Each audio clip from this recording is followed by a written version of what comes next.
নমস্কার, চিত্রচিত্র চ্যানেলে সবাইকে স্বাগত জানিয়ে আমি আমার বক্তব্য রাখছি। এই ভিডিওটি ভালো লাগলে দয়া করে লাইক দিয়ে সাবস্ক্রাইব করে ধন্য করবেন। আমি শ্রী অশোক কৃষ্ণ চট্টোপাধ্যায় ধাপ্পাবাজ নামে একটি অবাস্তব কৌতুক নাটিকা লিখে নাটিকার দুটি চরিত্রকে অভিনয়ের মাধ্যমে উপস্থাপনা করছি।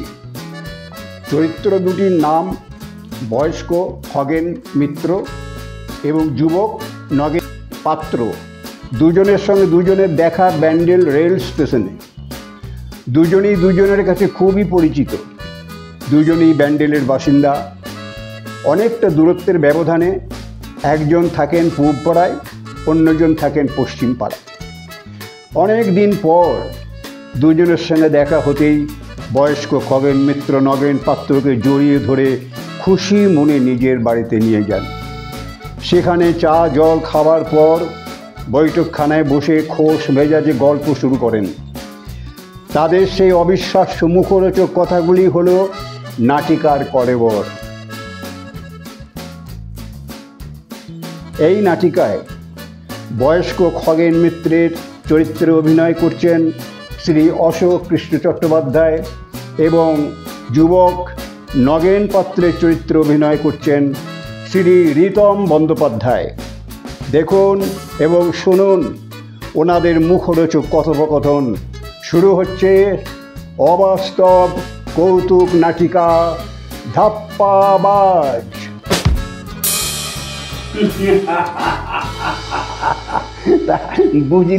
বুঝলে নগেন, তোমার সঙ্গে না আমার অনেক কথা আছে, বুঝলে, অনেক কথা।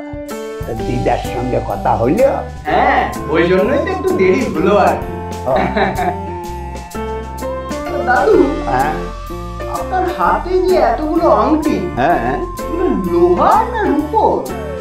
আরে দূর, লোহা লুকো কেন হবে? খাঁটি সোনা, বুঝলে, খাঁটি সোনা। কত দাম জানো? কত হবে? 3 কোটি টাকা। 3 কোটি টাকা? 3 কোটি। বিশাল বড় লোক। হ্যাঁ, তা বলতে পারো, তা বলতে পারো। আচ্ছা দাদু, হ্যাঁ বলো। আপনি কোথায় গিয়েছিলেন বলুন তো? আর বলো না, আমার বড় ছেলে ওই সৃষ্টিধর মিত্র তো আমেরিকায় থাকে। তা আমাকে বলেছিল যে বাবা একবার এসো। আচ্ছা, আমি গিয়েছিলাম। তারপর আমেরিকার এধার ওধার ঘোরাঘুরি করে আবার ফেরত এলাম। বলেন কি, এই বয়সে আপনি একাই আমেরিকা গিয়েছিলেন? হ্যাঁ, একাই তো গিয়েছিলাম। আমেরিকার সব পথ ঘাট না আমার নবদর্পণে, বুঝলে, নবদর্পণে এমন কোনো রাস্তাঘাট নেই, এমন কোনো জায়গা নেই যে আমি চিনি না, জানি না। বাহ বাহ, খুব ভালো, খুব ভালো। ইংরেজি বলতে পারছিলেন তো? ইংরেজি? হ্যাঁ। ওরে বাবা, আমেরিকাতে তো বাংলা চলেই না, সব তো ইংরেজিতে বলতে হয়। তা আমি তো ওই ইংলিশ মিডিয়ামে পড়াশোনা করেছি, তা কাজে ইংরেজি বলতে আমার কোনো অসুবিধাই হয় না। খুব ভালো, খুব ভালো। তা বুঝলেন, আমিও না একবার লন্ডন গিয়েছিলাম। লন্ডন? হ্যাঁ, লন্ডনের রাস্তাঘাট তো সবারই জল খাওয়ার। আচ্ছা আচ্ছা। ওখানকার ছোট রাস্তা, বড় রাস্তা, অলি গলি, উঁচু রাস্তা, নিচু রাস্তা, এই সবই ঘুরে খেয়ে ফেলেছি। তুমি তো দেখছি আমার মতো সব জানতা। তা বাবা নগেন, তুমি কতদিন ছিলে? তাই প্রায় ধরুন 1 মাস মতো ছিলাম। 1 মাস তুমি ছিলে? কি করছিলে ওখানে? সে অনেক কথা দাদু, অনেক কথা। কি কথা বলো? তাহলে শুনুন। বলো। একবার লন্ডনের রাস্তায় আমি হাঁটতে বেরিয়েছিলাম। আচ্ছা আচ্ছা। গিয়ে দেখেছিলাম যে মোড়ের মাথায় 200-300 হাত লম্বা একটা মাল বোঝাই ট্রাক উল্টে পড়েছিল। হ্যাঁ, খোঁজ নিয়ে জানতে পেরেছিলাম যে সবাই বলেছিল যে কোনো এক ক্রেন আসবে, তারপরে নাকি সেটাকে ওঠানো হবে। 300 হাত লম্বা টেরা? আমি আর বলছি কি আপনাকে, আমি তাদের বলেছিলাম যে না, না না না না না, ক্রেনের অপেক্ষা করতে হবে না। আমি কি করেছিলাম জানেন? কি করেছিলেন? এই বাঁধে করে ট্রাকটাকে ধরে ডানাতে করে সোজা করে দিয়ে। তারপর তারপর আর কি, ওরা সবাই মিলে আমাকে কাঁধে উঠিয়ে ধেই ধেই করে নাচতে শুরু করে দিয়েছিল। তা নগেন, দেখো তোমার সঙ্গে দেখা যদি না হতো না, তাইলে এই সমস্ত মুখরোচক কথাগুলো আমি শুনতেই পেতাম না। আপনি কি বলেন না দাদু, আমরা তো এই ব্যান্ডেলেই থাকি। তা থাকি না, কোনোদিন তো দেখা হতো। তা তো হতোই, তা বাবা নগেন, তো তুমি আর কোথাও গিয়েছিলে? আর গিয়েছিলাম তো অনেক জায়গায়, তার মধ্যে প্যারিস গিয়েছিলাম। প্যারিস? বাহ, প্যারিসে গিয়ে আরেক কাণ্ড। কি কাণ্ড? শুনবেন? হ্যাঁ বলো। শুনুন তাহলে। দাদু, আপনি প্যারিসে ডাব গাছ দেখেছেন? ডাব গাছ? কেন বলো তো, কেন? একটা গাছে কটা করে ডাব ধরে কোনো আন্দাজ আছে আপনার? তাও কতগুলো করে হবে? এক একটা গাছে 600-700 করে ডাব ধরে। হ্যাঁ, শুনুন, কি হলো? ডাব নিয়ে একটা ঘটনা শুনুন তাহলে। একদিন প্যারিসের রাস্তা তো হাঁটছিলাম, তো দেখেছিলাম একজন ডাব গাছে উঠছিল ডাব পাড়ে। আচ্ছা আচ্ছা। আমি তাকে বললাম, ও ভাই নাও গাছ থেকে নাও। ওকে গাছ থেকে নামিয়ে এই হাতে করে এমন ঝাঁকুনি দিয়েছিলাম, ঝাঁকুনি দিতে হুড় করে সব ডাব পড়তে আরম্ভ করেছিল। তারপর কত ডাব যে মাথায় পড়ে চৌচির হয়ে গেছিল, আর কোনো হিসেবই নেই। বাবা নগেন, তোমার মাথাটা ঠিক আছে তো? এ মাথা কি সে মাথা পেয়েছেন দাদু? এ হলো মাথার মতো মাথা। তা তো বটে। 5 কেজি 10 কেজি ওজনের বাটখারা দেখেছেন? খুব দেখেছি। বাটখারা আমি ওপর দিকে পাই করে ছুঁড়ে দিই। আচ্ছা আচ্ছা। যখন নিচে পড়ে তখন ধাই করে হেড মারি। ও আর এমন কি ব্যাপার, এই বয়সে এখনো ওই 17 কেজি ওজনের লোহার গোল বলগুলো দেখেছো? ওইগুলো আমি উপরে ছুড়ে দিই, আর নিচে পড়বার সময় না এই বুকটা দিয়ে কালাম করে ধাক্কা মারি। ওটা এমন কি ব্যাপার? না, আরেকটা গল্প আছে। কিরকম গল্প শুনে? আরে আপনি তো মশাই ব্যান্ডেলে থাকেনই না, কি করে জানবেন? যাই হোক, শুনুন। বলো। আমার না 53 হাত লম্বা গাই গরু। 53 হাত লম্বা গাই গরু। এই তো গত বছর 2 কুইন্টাল ধান খেয়ে পেটটা ফেটে মারা গেল। বাবা! ওই গরুটা একবার কত করে দুধ দিত জানেন? কত করে দিত? 30 কেজি করে দুধ দিত একবারে। 30 কিলো? ওই পুরো দুধটা আমি একাই খেয়ে নিতাম। আরে দুধ খাওয়ার ব্যাপারটা এমন কিছু না। তবে শোনো, আমি একবার না কলকাতা গেছিলাম, বুঝলে? তা কলকাতার এই শহরতলির কোন একটা গ্রামে আমি শুনেছিলাম যে 56 হাত লম্বা একটা গাই গরু বিক্রি আছে। সেটাকে কিনতে আমি একটা ওই পুকুরের পাড় দিয়ে যাচ্ছিলাম, বুঝলে? গ্রীষ্মকাল ছিল তো, কি রোদ, কাঠ ফাটা রোদ, হাতে ফেটে যাচ্ছে একবারে। এত তেষ্টা পেয়েছিল যে থাকতে না পেরে ওই বিরাট পুকুরের সব জলটা নাম আমি চুমকে খেয়ে দিয়েছিলাম। ওই বিশাল পুকুরের জলটা আপনি চুমকে খেয়ে দিয়েছিলেন? গ্রামের লোক আপনাকে মারধর করেনি তো? না, মারধর তো করেনি, তবে পুলিশের রিপোর্ট করেছিল। কিন্তু পুলিশ ওই জল খাবার কথা শুনে না আমার কাছে আসবে কি করে?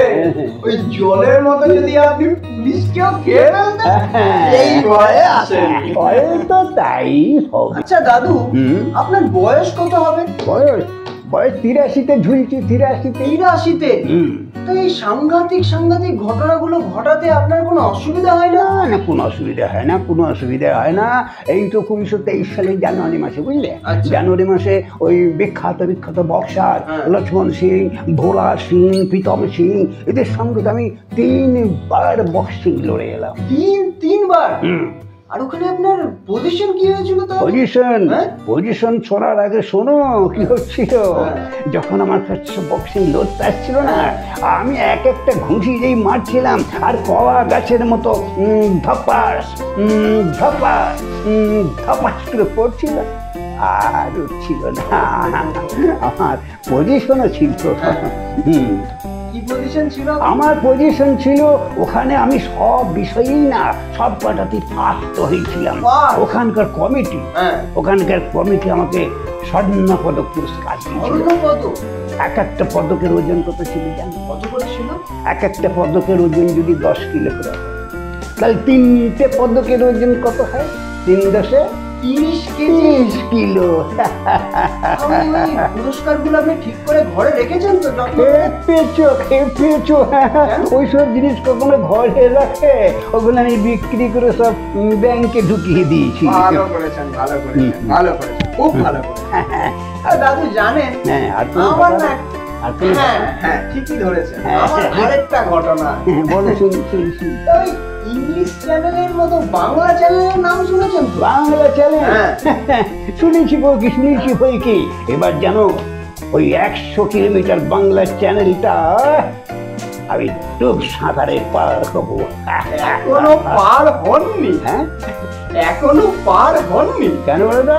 এই আমি 3বার পার হয়েছি। 3বার? একবার চিত সাঁতারে, একবার বুক সাঁতারে, আর একবার ডুব সাঁতারে। কতক্ষণ সময় লাগছিল? ধরুন একবারে 4 ঘন্টা করে সময় লেগেছিল। 4 ঘন্টা তুমি জলের তলে ডুবেছিলে? 4 ঘন্টা? কি বলছেন আপনি? 18 ঘন্টা জলে ডুবে থাকার আমার 10টা সার্টিফিকেট আছে। তোমার তো তুলনায় হয় না। তো হবেন, শুনেছি খাওয়া দাওয়ার ব্যাপারে নাকি তোমার খুব নাম ডাক আছে, বিশেষ করে রসগোল্লাতে। ঠিকই ধরেছেন। ঠিক ধরেছি। জানে না, রসগোল্লা খাওয়া আমার কাছে কোনো ব্যাপারই না। 4-5টা তো এমনি। 4-5টা? 400-500 রসগোল্লা আমি টপ করে খেয়েছি। তাহলে শুনুন একটা গল্প। ওই পলাশপুর জেলার ম্যাজিস্ট্রেটের মেয়ের বিয়েতে আমাকে নেমন্তন্ন করে। ম্যাজিস্ট্রেটের মেয়ে? বাহ। সেখানে 400-500 রসগোল্লা খাওয়ার পরে, বুঝলেন, যারা পরিবেশন করছিল না, আমার হাতটা ধরে টেনে তুলে দিল। আচ্ছা আপনি বলুন দাদু, আমাকে বললেই কি আমি উঠে যেতাম না? টানা হেঁচড়া করার কি কোনো দরকার ছিল? না, কোনো দরকার ছিল না। এটা ঘোর অন্যায় করেছিল। তো শোনো, তোমার ওই খাওয়ার ব্যাপারে না, ওই খাওয়ার ব্যাপারে যেমন কথাগুলো বললে, ওই রকম আমার একটা মজার ঘটনা আছে। তাই? শুনবে। এই কথাটা হচ্ছে, ওই জিলিপি খাওয়ার তর্ক হয়েছিল। জিলিপি খাওয়ার তর্ক হয়েছিল। তো বাজারে ওই বড় লোকের ছেলে নিধিরাম পাত্র, ওর সঙ্গে আমার দেখা হয়েছিল। তো দেখা হতে আমাকে বলেছিল, দাদু আপনি 10 জিলিপি খেতে পারবেন, আপনাকে তত 1000 টাকা দেবো, বাজি ধরবেন কি? আমি বাজি ধরে কত জিলিপি খেয়েছিলাম জানো? গোটাগুলি খেয়েছিলেন হয়তো। 7,000 টাকাতে কতগুলো জিলিপি হয় একটু হিসেব করে দেখো যে কতগুলো খেয়েছিলাম। 700 জিলিপি খেয়েছিলেন আপনি? ব্যাপার বলছি কি, ওই খাওয়ার ব্যাপারে না আমারও তোমার মতো 30-30টা সার্টিফিকেট আছে। বাদ দাও সব কথা বাদ দাও। এখন কতদিন বাড়িতে থাকবে সেটা আমাকে বলো। কিছুদিন আছি। তবে পরশু দিন একটু মদনপুর কেন? মদনপুরে আমাদের এক বিশাল পুকুর আছে, বুঝলেন? আচ্ছা। সেই পুকুরটা হচ্ছে অদ্ভুত। কিরকম? পুকুরটা ওপর থেকে শুকনো। আচ্ছা। আর নিচে জল আর মাছ। এক একটা মাছ 80 কেজি 90 কেজি করে ওজন। সে মাছগুলো জানেন ওরাতে করে কাটতে হয়। সব মাছ খাওয়া চলো না, সব মাছ খাওয়া চলো না। আর বলছি কি, কেন কেন? ওটাই তো মজা। কিরকম? মাছগুলো যখন রান্না করে খাবেন না, আচ্ছা আচ্ছা, একদম তুলোর মতো নরম। তাই নাকি? তাই নাকি? তাইলে আমার জন্য 4-5 পিস নিয়ে আসি। নিশ্চয়ই আনো, নিশ্চয়ই আনো। ভুলো না কিন্তু। আচ্ছা নগেন, আরেকটা কথা জিজ্ঞেস করি।